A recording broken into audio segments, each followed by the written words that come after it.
Well, pottery was totally a pandemic pick-me-up for some people. We were cooped up, so why not try and create something? That's what Seth Rogen did.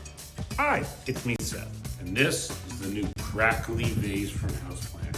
A new glazed texture concoction we've been working on for years and years and years and years, and now it is ready. Crackly glaze. And now he's co-hosting a new show on CBC TV, the Great Canadian Pottery Throwdown. We'll hear from one of the show's judges today, and we've rounded up a few Saskatchewan potters to talk about their craft. So, calling all potters and purchasers, we want you to let us know your pottery stories. It feels like such a Saskatchewan thing, doesn't it? 1-800-716-2221 or email bluesky@cbc.ca. So I love this. Seth Rogen is totally making pottery cool. Why, hello. It's me, Seth Rogen, here at Granville Island in Vancouver, British Columbia. It's where 10 potters will be facing off in the most extraordinary ceramics competition show that this country has ever seen. And I will be there every single step along the way. Actually, that's not true. Hi, I'm Jen Robertson, and I'll be your host. She will actually be here every step along the way. They've come from far and wide to prove that they can throw it down under pressure. Each week, they'll be asked to turn lumps of clay into stunning ceramics. So are these potters ready? Uh-oh, I went through the bottom. To test their skills at the wheel? I'm cooking here. And push themselves to new limits every week? One of the most wild experiences of my life. This exploded. And who will be named champion? So the ones that do stand out, they really do stand out. I'm excited to see it. Oh, wow! Of the Great Canadian Pottery Throwdown. It sounds so awesome. That's the trailer for the new CBC TV show that launches tonight. Yes, it is cool that Seth Rogen is part of the show, but there are other people taking the wheel too. So to start things off today, we're joined by Natalie Waddell. She's one of the judges of the Great Canadian Pottery Throwdown. Natalie, welcome to Blue Sky. I'm well, thanks. Did I pronounce your last name correctly? I had tried calling you earlier, but your hands were covered in clay, so you couldn't answer.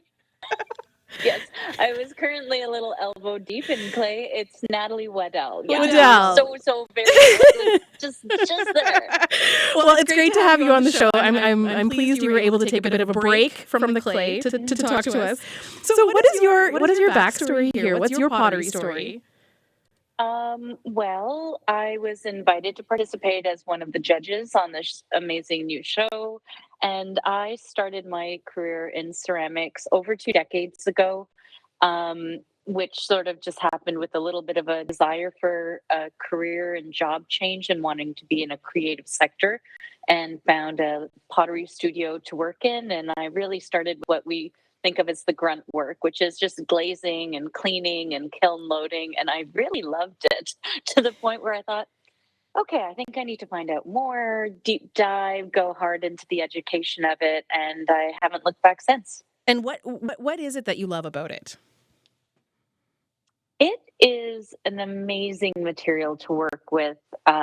If you're somebody who really enjoys working with your hands, there's a lot of intuitive things and a lot of mechanical things about it that you can play upon. So it really ticks a lot of those different boxes for satisfaction.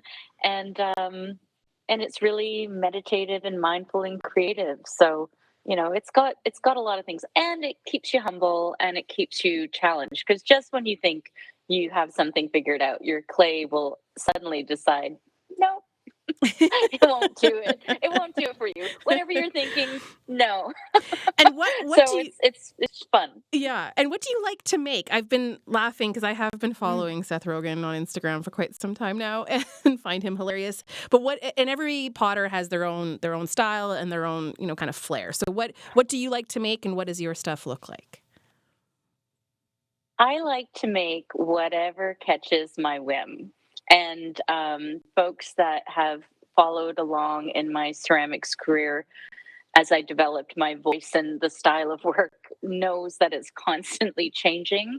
I jokingly say I have a little bit of a short attention span, so I'll think of a new challenge or a new creative thing, and I'll work at it until I get it to the point it's well developed and I can present it or put it up for sale or whatever. And then as soon as that's finished, I'm ready for the next challenge. So I change a lot. I do functional pieces that you would recognize: mugs, bowls, plates. And then I also do odd little sculptural things like, ceramic Hot Wheels with flowers all over them that, less functional, but really fun, and it keeps me amused. So has there been a Seth Rogen effect on pottery? What's funny is I'd say there was a pottery effect, and Seth Rogen might have got cut up into it. Oh, okay, I like that. He's one of so many people, myself included, 2.5 decades ago, that, tried it and then realized that there was something that really clicks and gives, this real great feeling of accomplishment and satisfaction. And I know Seth was introduced to pottery through his wife, who has a background in it. So, he's just fallen hard for it, like so many people do. And I see it all the time with my students, where they come in sort of curious, and after just a little while, they keep thinking, oh, yeah, this is good. I want to keep working on it. So tell us about this TV show. How will this work? Well, I'm sure a lot of your listeners would be familiar with a baking competition show or a cooking competition show, where you have a selection of contestants who are familiar in the field or amateurs that are really passionate about it. And they come in and are presented with a challenge and a time limit in which to create something. So we're doing the same thing, but with clay. And we don't get to taste it at the end. We just get to look at it. But it's the same idea as those shows. And in the vein of those like Great Canadian Bake Off, it's a really positive environment that we have in the studio and with the different artists that are competing against each other. It's not cutthroat, other than what the clay will do to you. That's kind of it's interesting how those baking shows, like they do have that feel good effect, because I'm guessing there's nothing really that dramatic about this show. I wondered, is pottery really dramatic enough to keep an audience enthralled, Natalie? Oh, I do think so, yes.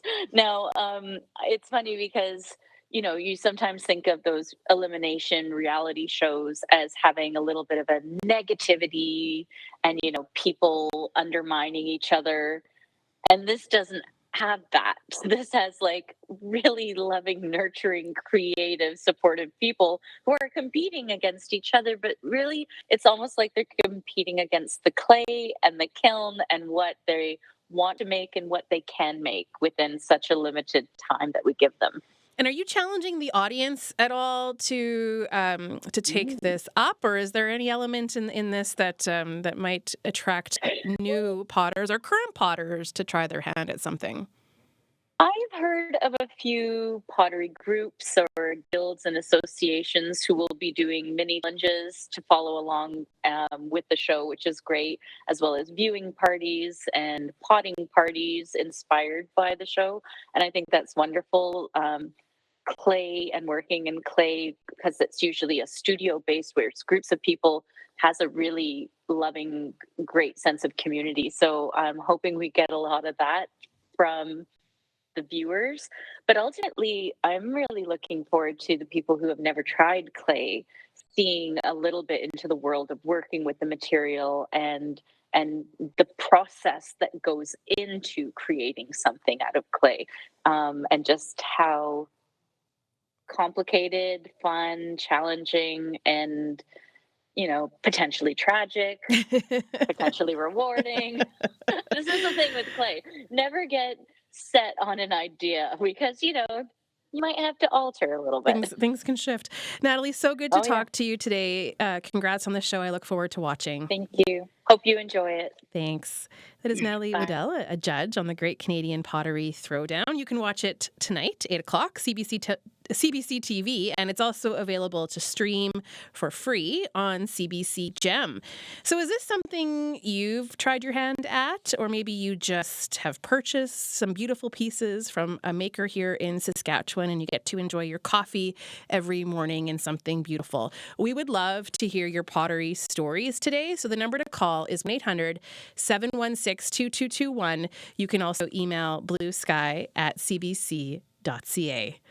Maria Olafson is the artist behind Freba Pottery in Wynyard. She's become a local tourist destination, hosting claycations. And her other claim to fame is her highway pottery shop that uses the honor system. Did I mention she also makes really beautiful pieces? Maria is on the line right now. Hello, Maria. Hi. So I've been calling you Freba Pottery for a while, but it's Freba, hey? Yes. Well, you caught my attention on Instagram, so I'm thrilled to talk to you today all about pottery. Thank you so much for being on Blue Sky. Thank you. So you were listening to that interview about the Great Canadian Pottery Throwdown. What were you thinking? Oh, I'm just so excited for this show. As a potter for 20 years, I'm just excited to see what the challenges are and then try it out in my own personal studio just for fun, push my boundaries a bit. I understand that you applied to be on the show. Yes, I did apply, went through had an interview and didn't make the cut, which didn't really work out in my timeline anyways. So it was all good because I was busy working on my claycation. Right. Okay, but the process to apply, I've always been curious and intrigued what it takes to get on one of these shows. Was it quite an interesting interview process? How did that work? So I done the online application and sent in all the required information, and then I met with somebody and did a Zoom call and was asked numerous questions about my practice and personality and variety of things related to pottery and what pieces I make and what's my go-to for that. So, and then you just wait, and then I got an email saying thank you, but which was all good. Yeah, well, now you get to be on Blue Sky. So it is all good. So are you going to follow along anyway? Oh, absolutely. I've been waiting for the announcement to come out of it being ready, knowing that it was being produced. And there's a few Potter friends and I that are planning on doing the challenges and sharing it with each other and maybe put it on social media. We'll see. So do you think pottery is having a moment, a renaissance perhaps? Oh, absolutely. I've been doing pottery for 20 years, and in the past, 4 years, I'm hearing about this person trying pottery and this person, and people reaching out to me to do classes as well. So, yeah, people are wanting to connect through creativity and specifically in pottery. What do you attribute this to? I guess making something that is useful, I think, partly that functional aspect that pottery can give. Also, just the idea to work with the earth, the clay, ends up being quite interesting. And what's your own story and your own relationship with pottery? What first drew you to it? My ama and my mother collected pottery for years and years and years as I was little, and my ama actually had done some pottery classes with a potter in Quill Lake, and then I was an art teacher, and 20 years ago I was visiting Denman Island and visited all the pottery studios out there. And when I returned after that summer, I found a potter in Saskatoon, Judy Tyron, and took classes for the next 2 years, bought a wheel, and gave up all the other art endeavors and just dived super deep into pottery. And then 10 years ago, we moved back to Wynyard from Eston, and I was able to create a studio in my Heritage House basement, so I didn't have the washer and dryer on one side and the kiln on the other. I actually have a studio now. And so, for the past 10 years, I've been creating in this studio, and in June 2021, walked away from teaching career to do pottery full time. Wow, that's a big move to leave one profession and start doing it full time. Yes, it was slightly scary, but as I would teach my high school students, take your passion, make it happen. I had stepped down to halftime, and my little highway store was doing quite well. And I was teaching some pottery classes before COVID in my studio. And so it was like, no, I'm going to try it. I'm not going to wait till I retire to make this a career. It's what I'm doing now. So what do you think it's done for you personally? Just the ability to make things that I know people are going to use and love just fills my soul. Watching people that do come in some classes with me and seeing how they get humbled on the pottery wheel also reminds me of my journey and just how I thought sitting on the wheel was going to be easy peasy. And I definitely was humbled.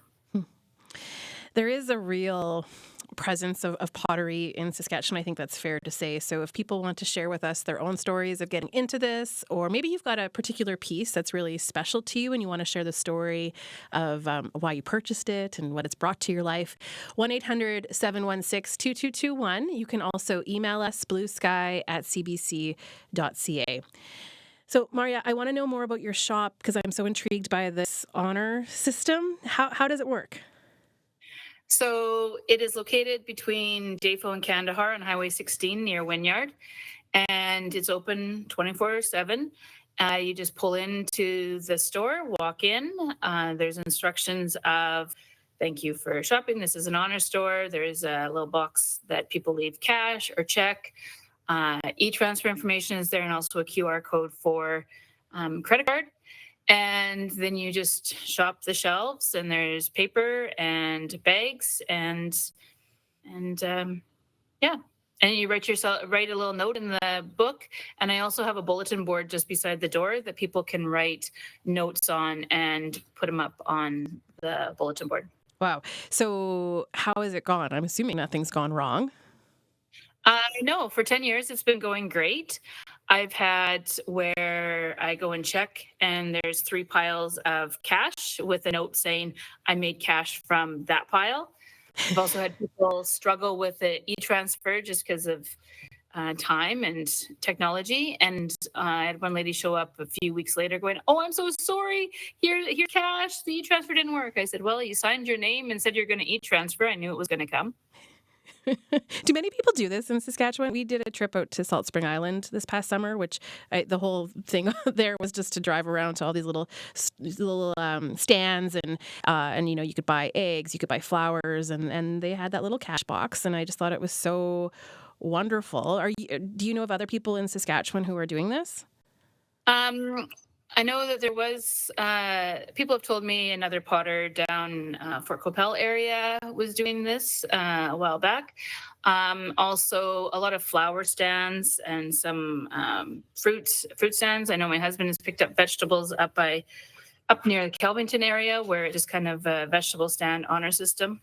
I love it. How do you think this has shaped the way you see people and the world? There's an element of trust there, and perhaps not everybody can see this as a viable way to sell something that they've created. So how do you think this has shaped the way you see people and the world? Well, I truly believe people are good, and this proves it to me time after time. And the excitement of me working in my studio and knowing that somebody's been at my store and going and checking, and it reaffirms every single time. And it's just that little level of excitement. And doing it this way allows me to create in my studio and not have store hours. I had one lady stop when I was away from the Yukon and Alaska and different places like that. And so they're not going to be able to show back up if I had hours. And Highway 16 has a lot of traffic, and people like to find the interesting new things. Yeah, the treasures. I am speaking right now with Maria Olafson, who is the artist behind Freba Pottery in Wynyard. I'm Leisha Grabinski. This is Blue Sky on CBC Radio 1, 94.1 FM in Saskatoon, 102.5 FM in Regina, 540 AM right across Saskatchewan. And of course, you can stream us on CBC Listen. You can call and share your story about pottery. Perhaps you are a maker, or maybe you have a favorite place to buy pottery in the province. We'd love to hear about that, because I'm just imagining road trips this summer, and I'm adding so many more places that I want to visit based on today's show and some of the feedback we got already. So 1-800-716-2221 or email bluesky@cbc.ca. Let's go to Carrie, who joins us on the line in Regina. Hi, Carrie. Hi. I have a couple of pottery stories that I'd like to share. I drink pottery or my coffee every morning from a lovely pottery cup. Mm-hmm. It was made by Ken Wilkinson, and I love green, so I'm always looking for green pottery, which, as you might know, is pretty hard to come by. And a lot of people have actually commented when I was on Zoom meetings about how much they like that cup. And it comes from a little pottery store in Saskatoon that you might know, which is in the alley behind Broadway Avenue. Oh yes, I know. The name escaped. I know exactly. I can picture it. I've been there many times. I know. Yeah. I can't remember the name either, but I know that someone I knew years ago is one of the volunteers there selling the pottery, Selma Howard. But my other story about pottery is the Mackenzie Art Gallery Bazaar, which is the summer craft sale that they do every year. When it was located at the College Avenue campus of the university on College Avenue, they had their big sale out in front of what was called the Gallery building at that point, which was actually purpose-built to be the Mackenzie Art Gallery. And almost every vendor who was there was selling pottery, and there was a typical Saskatchewan windstorm, and everyone was trying to hold their tables in place so that their pottery did not come crashing down. I think at that point there was only one jeweler, Winston Kwan, at the sale. There were a couple of people who had made scarves, but the majority of the vendors were pottery, because you're right, Saskatchewan's a wonderful place for pottery, and so is Salt Spring Island, where my brother-in-law was a potter for a few years. Yes, I believe that. Salt Spring Island and Saskatchewan, definitely two places where you can get some beautiful pieces. Yeah. So, Carrie, thanks for calling. I appreciate those stories. Okay. And enjoy the cup of coffee. Well, thank you. It does make the coffee taste better. I think that's a fact. It does, and tea as well. I have some nice Salt Spring cups that we use for tea. Oh, lovely. Well, take care. Thank you. Thanks a lot. You too. Bye. You can call us too, 1-800-716-2221, or email bluesky@cbc.ca. Our guest today is the person behind Freba Pottery in Wynyard. Maria, tell us all about these claycations. What is that? So it's called Elemental Claycation. It's an immersive pottery retreat where groups of 3 to 6 can arrive at my 104-year-old heritage house. And we just finished renovating the third floor attic space of this house. And so it's a communal sleeping area up there. So it's not soundproof between beds, but you don't see each other. And so you arrive on a Friday night. Saturday and Sunday, we spend about 6 to 7 hours in the studio, spread out throughout the day with a local chef that has cooked all the food. Guests get to glaze, load a kiln, try wheel throwing, pinch pot, slab, and coil techniques. And then they leave about 5 o'clock on Sunday. And I then take all the pieces through the drying process and firing, bisque firing, and then glaze firing. And so the guests get pictures of everything as they go through the steps until they're glazed, and then I pack them up and send them to them. And it's basically like unboxing their clay, just as if it is opening up a kiln. So they don't actually get to see it glazed until it's in front of them. And I've had we launched in December, and I have the third claycation happening this weekend. And once a month, I'm offering these claycations. So, And who's been drawn to it so far? Do you have to be experienced to come? no, actually, the first group, one person had done pottery classes, the others had just collected and knew of pottery. And I have taught people from ages 3 and up pottery, so no experience needed. In my 25 years of teaching art, I get where everyone may come in nervous, but just meet them where they are at. And I've had people that have taken 2 years of wheel throwing, or 2 classes of wheel throwing pottery, and just needed some tips and tricks to improve their throwing. And I actually have hosted 2 men who had retired and just wanted to try some new art medium. And I understand that one of them may be taking a pottery class in his city. So. Love that. So if someone is listening and they've always wanted to learn pottery, I mean, I might be putting up my hand to that. I did do a class quite a few years ago. I was quite young, and I loved it. I did it in Regina when I was still living there. I think I was in university. And it was great, but I just never found a way to get back into it. And now I'm at a different stage of life. And I will be honest, Maria, that it feels like an expensive hobby to take on right now. Is that a barrier? Like for people who are interested, you got to take a class. I'm not about to purchase a wheel. I have no space for it. So it looks so amazing. But how does someone actually get into this? Yeah, buying the equipment can be expensive, and having the space to do it. I started literally with a wheel beside my washing machine and dryer, and I had a kiln on the other side, and then I've just expanded past it. That's one reason why the elemental claycation allows people to come, have a taste, get to see all of the aspects of it, not just, come for a couple hours and then I'll finish it up for you. So it gives an opportunity for people to see if it's something that they really want to pursue before diving in deeper. And you said that you were an art teacher. Do you hear people say, I'm not artistic, like I don't really have that in me? When someone says something like that to you, do you have a way to counter some of that thinking? Oh, absolutely. Actually, one of the first claycations, I had somebody say, I'm not an artist. My son is, but I'm not an artist.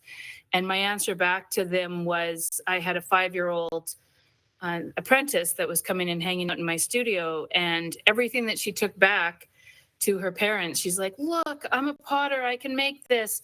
And so those that come in not knowing or not an artist, everyone has creativity in them, and to just take people back to being that 5-year-old kindergarten student who was an artist and could draw and could take clay and make it into something. That's one of the things that I aim for. Yeah, kids are the best. My daughter got a little pottery set, like a little play wheel for her 7th birthday. And I know you just put anything in front of them, any kind of molding clay and paint. They create beautiful things, and it's great to get in there with them. We have a question actually from someone who called in. Kathy wanted to ask Maria, is it therapeutic or hard on the body? Well, when I end up throwing 40 pieces in a day on a wheel, it is good for me to sit in the hot tub, so it can be hard on the body. But once you get the technique, I find it absolutely therapeutic. When I had a bad day a couple weeks ago, and my timeout was on the wheel, and I just threw. I didn't care what I was throwing, and it just, all of a sudden I had 20 bowls done, and my mental health was better, and it was good. Well, it's been great talking to you. Better than just watching you on Instagram, and perhaps I'll have to find a way to meet you in person, Maria. Thank you so much for being with us today. Thank you so much. I love talking pottery and creating. Take care. That is Maria Olafson, the artist behind Freba Pottery in Wynyard. We're hoping you'll call us too. Have you had a chance to create something like this? Or if you've just bought something and you want to tell us the story behind it? It does feel like such a Saskatchewan thing to create with clay like this. 1-800-716-2221 or email bluesky@cbc.ca. Before we get to a couple of our next guests, I just want to quickly share an email from Jill who writes, pottery has played such a big role in my childhood in Saskatchewan. My parents, Mel and Carol Schaub, are potters and have been creating hand-sculpted pieces for more than 30 years.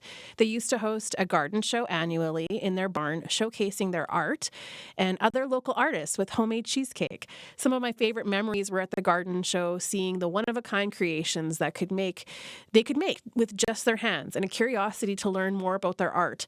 My favorites are my mom's garden faces that you will still find in many yards and gardens, and my dad's garden shrooms with the brightly colored glazes.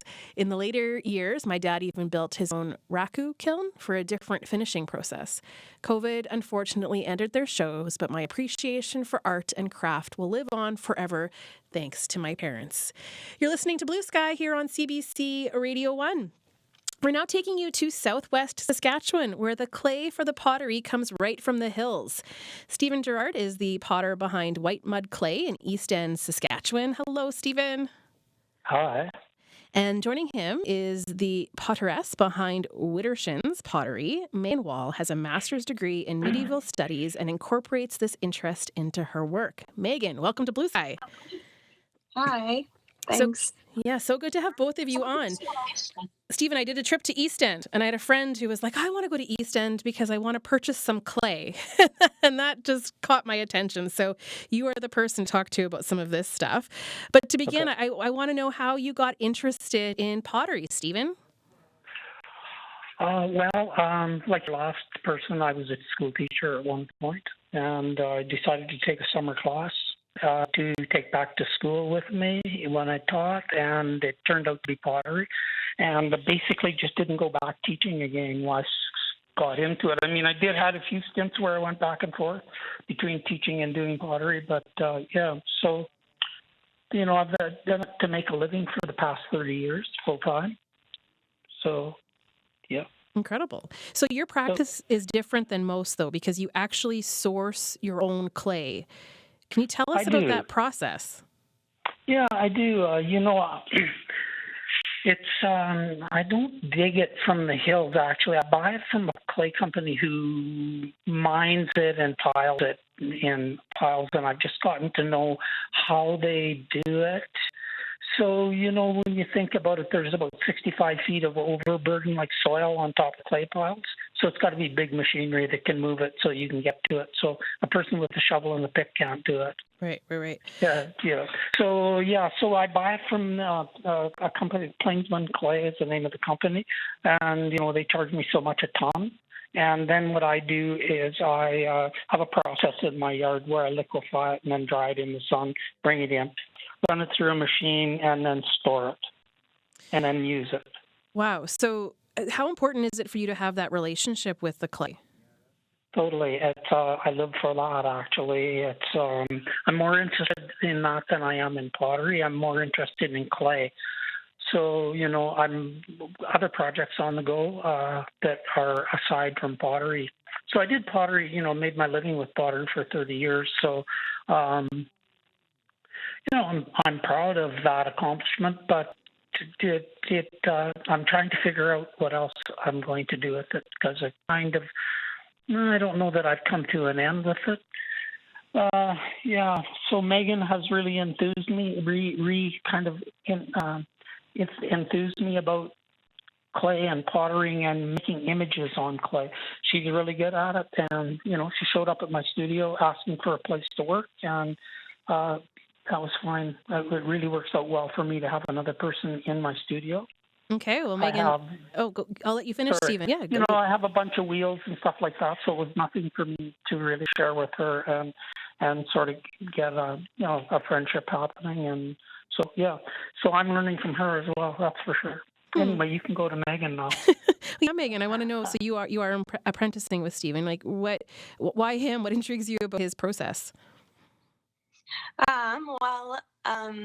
Yeah, I met Stephen a few years ago, a handful of years ago before I even got into pottery and got a tour of his studio, and just thought it was so amazing that he was getting the clay out of the hills and kind of formed a relationship with the land and the landscape. And I just thought that was really fascinating and really struck me kind of right in the heart. And then, yeah, after reconnecting, I'm really thankful to have access to his wisdom and his all of his resources and his studio. And yeah, it's been wonderful. Well, Megan, tell me more about how the landscape has influenced your work and maybe in your own relationship with the actual clay. Yeah, so I think like many people, I came from a pretty academic background and can be a really cerebral person that, lives in their head a lot. And working with the land, I'm also interested in foraging, like my own, like herbs and medicine and gardening and all these kinds of things that kind of help ground us. And clay is another avenue to that as well. It's really grounding and elemental, and it's medicine. Really, I think lots of people will agree with me on that.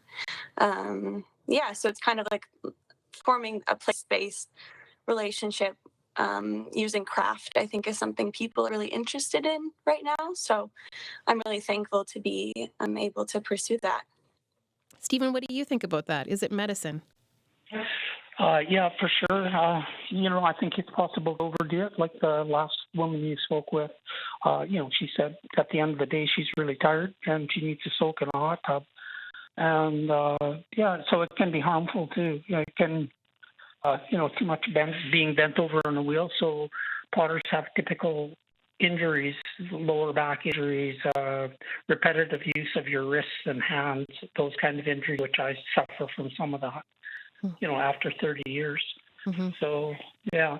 But on the other hand, for sure, it straightened out my life totally. It sort of wore my rough edges off. It was a really good thing for me to fall into deeply. It was fascinating. I mean, I've never bought a pound of prepared clay. I've always supplied my own clay. So there's that part of me that goes out every summer and I get clay and I bring it in and I'm working in the yard and, I'm getting lots of sun. And otherwise I'd be stuck in the studio throwing pots all the time if I just bought boxes of it.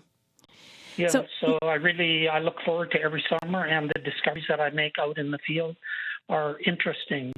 Megan and I are working on this one. We're using this one sand that I dug up tons of years ago, and I have a truckload of it, and I ball mill that down so it's impalpable grade, like kind of like a talcum powder grade, and so we're trying that as an experimental to underneath glazes to see what it does, and we're getting some exciting results. And some of the things that Megan and I think can speak freely for Megan on this part, is that we both really enjoy the fact that this comes from right here, and that it doesn't matter where else you are on the earth, you are not going to find this. This is really related directly to the white mud clay formation, which underlies this whole area. Megan, do you want to add to that? I find that fascinating, and I can totally appreciate how special that is. Megan, do you want to add to that? I guess, yeah. I mean, I didn't realize until I had met Stephen that we're actually located on the largest stoneware formation on the planet, is what he told me, which kind of blew my mind. So it is Saskatchewan is, Southwest Saskatchewan in particular, I guess, is a pretty incredible place to be working with clay. So yeah, as someone who's interested in sourcing things locally and forming that kind of relationship, it just enthralled me, absolutely. Mm-hmm. I can totally hear the knowledge that Stephen is sharing. But Megan, you come at this with some really interesting knowledge as well. You have a master's in medieval history. So how does that inform your clay work? Yeah, kind of funny. Honestly, I've moved a little bit away from medieval history, and it kind of took me down a path towards mythology and folklore, and as well as plant lore. And so, kind of getting into like my ancestral stories, and which I think is something folks are kind of interested in right now. So I like to use pottery as a form of storytelling, which if you look at a lot of ancient pots, that's kind of what they're doing. They're painting or decorating or like using a vessel to tell a story and kind of preserve memory. So it's quite an interesting craft. So So yeah. what's one of the stories you tried to tell with your work? One that comes to mind, I guess, is there's some it's Celtic folklore about mostly like in Scotland and Ireland. There's folklore about these feminine beings called silkies, and they're women who can shapeshift into seals. And there's a lot of different stories about them, but I guess sort of like animal human shape shifting stories are really compelling to me because pottery as a craft is also, there's a lot of shape shifting that goes on, so they kind of work well together, these stories and the craft. So yeah, that might be one of my favorites, is the Selkie story. And what is the meaning or the story behind the name Widdershins? Widdershins is an old word. I think it's Dutch in origin, but I've seen it in Scottish stories. But it's an old word for counterclockwise, and is actually like an opening word. So in the folklore, people will say, if you walk around a fairy mound 3 times going Widdershins, you'll open a portal to another realm, kind of thing. So I just love that. And then the potter's wheel goes counterclockwise, so in an opening motion. So yeah, with those two things combined, I just thought that would be a fitting name. Fitting indeed, Widdershins Pottery. I like that. I've got a couple emails here that we'll share from folks. So Suzanne in Outlook writes, you don't have to have a wheel to enjoy creating with clay. Slab work is very rewarding and not as difficult as using a wheel. Good point, Suzanne. And then Vanessa writes, we are fortunate to have beautiful pottery shops in Saskatoon. Clay Studio 3 is the pottery studio in the Broadway area, which was talked about earlier in the show. I could not remember the name. Thank you, Vanessa. It continues by saying, I enjoy seeing pottery at vendor stalls during the Fringe in Saskatoon and year-long at Handmade House and the Saskatchewan Craft Council on Broadway. You could quickly call if you want, 1-800-716-2221. We only have a couple minutes left, but you can always email us, bluesky@cbc.ca. We kind of kicked things off by posing that question, does coffee taste better in a handmade mug like that? Or just, anything that you have around your house. Stephen, what makes using pottery special, you think?